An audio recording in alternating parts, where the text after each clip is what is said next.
এই দোয়াটি যেই ব্যক্তি একবার পাঠ করবে, আল্লাহ পাক রব্বুল আলামিন 70 প্রকার রোগ থেকে আমার আল্লাহ তাকে হেফাজত করবেন। সুবহানাল্লাহ। বড় মর্যাদাশীল একটি দোয়া আমার প্রিয় বন্ধুগণ। একবার যদি আপনি পাঠ করেন, এর মাঝে নিম্ন স্তরে যেই অবস্থাটা সেটা হচ্ছে আল্লাহ পাক রব্বুল আলামিন আপনার দরিদ্রতাকে আমার আল্লাহ দূর করে দিবেন।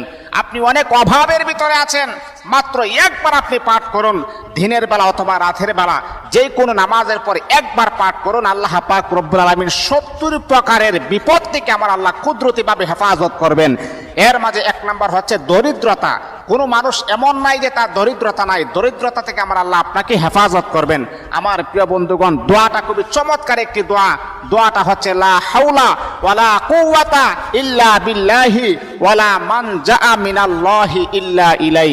এই দোয়াটা একবার পাঠ করবেন, আল্লাহ পাক আপনাকে 70 প্রকারের বিপদ থেকে কুদরতিভাবে আমার আল্লাহ হেফাজত করবেন।